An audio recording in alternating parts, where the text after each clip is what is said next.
आपका हमारे इस बेहद खास कार्यक्रम बिहार बिहान में। और हम बात आज कर रहे हैं चिकित्सा से रिलेटेड चीज़ें। और आज हमारे साथ जो हमारे दूसरे गेस्ट मुस्कान हैं वो हमारे स्टूडियो में आ चुके हैं। हमारे साथ मौजूद हैं डॉक्टर मोहम्मद महफूज रहमान जी।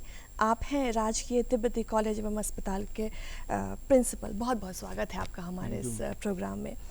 आज डॉक्टर्स डे है और आपने भी इस क्षेत्र में आप जब कार्य करते हैं तो आज के दिन को कितना महत्वपूर्ण पाते हैं, इसके बारे में कुछ बताएं। बहुत ही इम्पोर्टेंस देते हैं आज के दिन को। और आज के दिन को ख़ास तौर से मैं हिंदुस्तान के और बिहार के लोगों को जो है कि शुभकामनाएं देता हूं कि वो अच्छी ज़िंदगी जो है कि गुजारें और स्वस्थ रहें। जी। पूरा हिंदुस्तान और पूरा बिहार जो है कि स्वस्थ रहे। तो आज के दिन को हम लोग जो है कि अवेयरनेस डे, मतलब पब्लिक अवेयरनेस डे के तौर पे जो है कि हम लोग मनाना चाहते हैं, ताकि ज़्यादा से ज़्यादा लोग जो है कि अच्छी ज़िंदगी जी सके, तंदुरुस्ती वाली ज़िंदगी बिल्कुल गुजार सके। और किस किस चीज़ से जो है कि डिजीज़ हो सकती है। अभी ख़ास तौर से अभी मानसून का सीज़न आ रहा है। मानसून में कौन कौन से डिजीज़ जो है इंसान को हो सकता है और उससे कैसे बचा जा सकता है, उसके बारे में जो है कि आवाम को अवेयर करने का प्रोग्राम हम लोग जो है कि अपने कॉलेज में चलाते हैं। बिल्कुल। अभी मुस्कान, जब हम बात करते हैं चिकित्सा प्रणाली की, तो हमारा जो भारत है बहुत समृद्ध है। मंत्र चिकित्सा से लेके आज हम लोग इतने टेक्नोलॉजी में आगे चले गए हैं।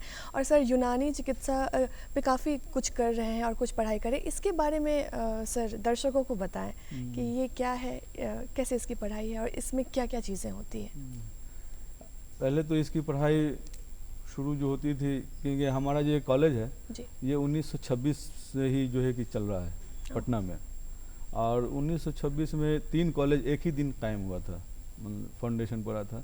पटना तिब्बी कॉलेज, पटना आयुर्वेदिक कॉलेज और पटना पीएमसीएच कॉलेज। ये तीनों का एक ही दिन जो है गवर्नमेंट ऑफ बरतानिया उस वक्त हुआ करता था, जो अंग्रेज़ों की हुकूमत हुआ करती थी। तो अंग्रेज़ की हुकूमत ने ही तीनों कॉलेज को एक ही दिन 26 जुलाई 1926 को जो है बुनियाद डाला, उसका फाउंडेशन डाला था। और उससे पहले से जो है कि बहुत बड़े जो है फ्रीडम फाइटर हकीम अजमल खां साहब हुए हैं। तो उन्होंने जो है कि हर्बल पे जो है कि सबसे पहले रिसर्च शुरू करवाया कि जो हर्बल जितनी भी सब्ज़ी हो, चाहे प्लांट्स हो या फ्लावर्स वगैरह हो, जितनी भी नेचुरली चीज़ हैं, उसमें कौन कौन से केमिकल्स वगैरह पाए जाते हैं और कैसे इंसान की बॉडी में जो है एक्शन रिएक्शन करता है ना, और कौन सी चीज़ खाने से क्या उसके जो है बेनिफिट्स इंसान को हो सकता है। तो उन्होंने जो है कि शुरू करवाया था 1920 में ही शुरू करवाया था इस पे प्लांट्स वगैरह के रिसर्च वगैरह। तो उसमें जो है कि बहुत सारे लोग, जैसा अभी सर हमारे जो है स्ट्रेस पे बात कर रहे थे, तो एक जो है हमारे यहाँ अश्वगंधा है, सर्पगंधा उसको बोलते हैं। तो उस पर हकीम अजमल खां साहब ने जो है कि रिसर्च शुरू करवाया। तो उसके बारे में ये पता चला, पहले तो हालांकि वो ऐसे ही उसका पाउडर वगैरह बना करके और इस्तेमाल करते थे, तो उससे जो हाइपरटेंशन जो है लोग क्योर हो जाते थे, ठीक हो जाते थे, है ना, और उनका बीपी वगैरह जो है ठीक हो जाता था। तो उन्होंने सोचा कि आखिर क्यों ठीक हो जा रहा है, इसके बारे में जो है कि रिसर्च कराया। तो उसमें जो है जो इतने भी केमिकल कंस्टिट्यूएंट्स मिले, तो उसके बारे में फिर रिसर्च हुआ आगे कि फिर कैसे जो है कि एक्शन करता है, उसका फार्माकोलॉजिकल एक्शन क्या है, उसका डायनामिक क्या है, काइनेटिक्स क्या है, फार्माकोकाइनेटिक्स, फार्माकोडायनामिक्स। इस तरह से फिर जो है कि वहीं से जो है कि रिसर्च का एक रास्ता खुला और सारे लोग जो है कि हर्बल पे रिसर्च करना शुरू किए।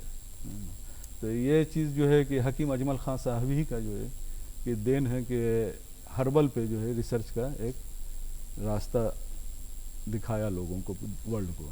फिर उसके बाद जो है कि ये फिर इंग्लैंड वगैरह में, फ्रांस वगैरह में, जो भी अंग्रेज़ों की कंट्रीज़ है, क्योंकि वहाँ का जो लाइफ स्टाइल है वो बहुत ही रॉयल लाइफ स्टाइल है, ज़्यादा फिजिकल वर्क वगैरह लोग नहीं करते।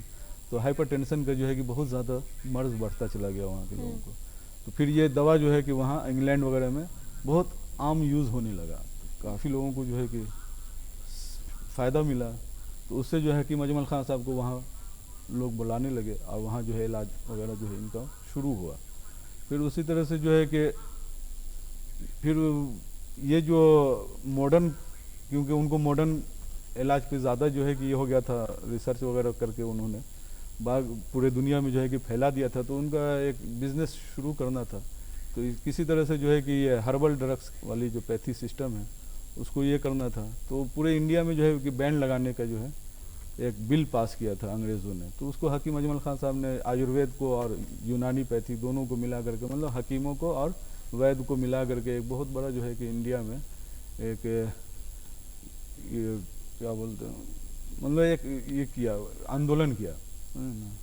फिर उसके बाद से जो है कि एक डिबेट चली है ना, वो डिबेट चला तो उसमें जो है कि जितने भी उस वक्त के हुकूमत के लोग थे, प्राइम मिनिस्टर रहे चाहे गवर्नर रहे, उस वक्त तो गवर्नर का चलता था, तो उन लोगों को जो है कि बैठाया गया और जजेस वगैरह सब थे, तो सबसे जो है कि पूछा गया कि बताया जाए कि मतलब मॉडर्न का जो सिस्टम है, जो दवा हम लोग ले रहे हैं और हर्बल जो ले रहे हैं, तो इसमें कितने लोग हैं जो हर्बल दवा से अपना इलाज करवा रहे हैं।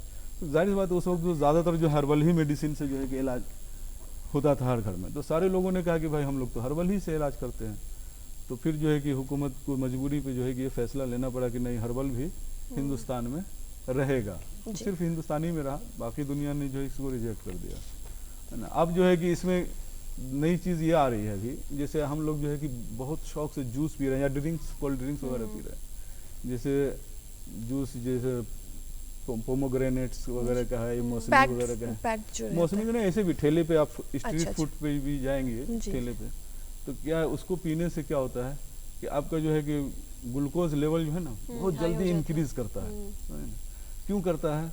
क्योंकि अब जो है उसमें जो रिसर्च आया है कि उसका फाइबर हम तो निकाल दिए, समझे ना। अब फाइबर जो है एंटीडोट का काम करता है, आपके ग्लूकोज लेवल को जो है मेंटेन कर रहा है। तो ये सब चीज़ें, जैसे अभी वीट है ना, वीट का जो है वो मैदा वगैरह जो बना लेते हैं और उसका बेकरीज आइटम हम बना रहे हैं।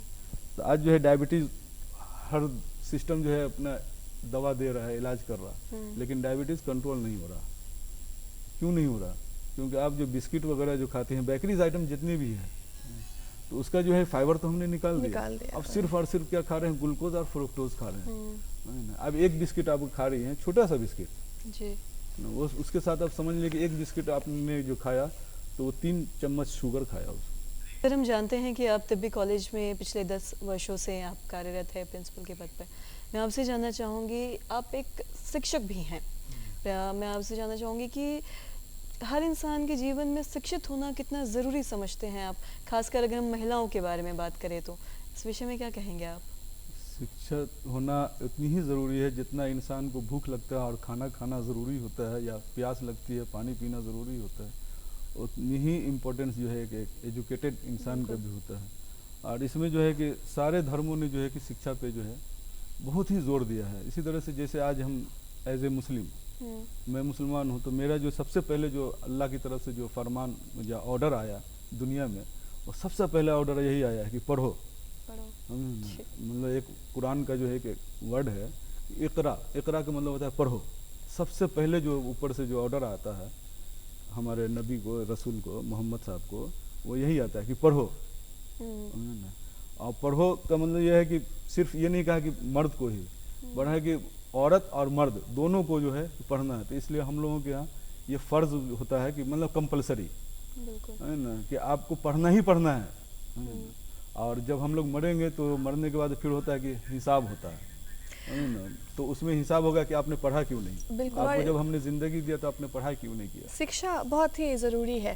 और सर, हम अंतिम सवाल की तरफ रुख करते हैं कि ये यूनानी चिकित्सा कितना महत्वपूर्ण है और लोगों को इसको क्यों अपनाना चाहिए, दर्शकों को ये बताते चलें। यूनानी शिक्षा क्यों ज़रूरी है? क्योंकि जब हमारे जो ग्रंथ में एज यूनानी ग्रंथ जो है उसमें ये बताया गया कि जो हिस्ट्री जो मिल रही है वो ईसा क्राइस्ट जो है उनसे, उनकी लाइफ से जो है कि हिस्ट्री दुनिया में कंसाइज होने लगी है, मिलनी शुरू हुई है। लेकिन हम लोगों की जो सिस्टम है वो ईसा पूर्व से ही 500-6,000 साल पहले से ही जो है कि आ रहा है। तो हम लोगों के एक प्रॉफिट हुआ करते थे इदरीस अलैहिस्सलाम, जो हम लोगों के प्रॉफिट हुआ थे। तो उन्हीं के ज़माने से उनको ही जो है कि गॉड ने जो है कि ये पैथी का ज्ञान दिया था, तो वहीं से जो है कि हम लोगों का चला रहा है। तो अब इसको पढ़ने का यह है कि हमारे यहाँ जितने भी क्रोनिक डिजीज़ है, जैसे ज्वाइंट्स पेन है, आर्थराइटिस पेन है, सोरियासिस है, लीवर डिजीज़ है, सारी चीज़ों को लेके ये सब के बहुत ही अच्छे जो है कि ट्रीटमेंट है और इसका जो साइड इफेक्ट नहीं है। सर, आप हमारे कार्यक्रम में आए, जो आपने तमाम जानकारी दी है हमारे दर्शकों के लिए बहुत ही ज़्यादा लाभदायक है और बहुत महत्वपूर्ण भी है। बिल्कुल सर, आप कार्यक्रम में आए, अपना कीमती वक्त आपने दिया, इसके लिए बहुत बहुत शुक्रिया सर आपका। Thank you.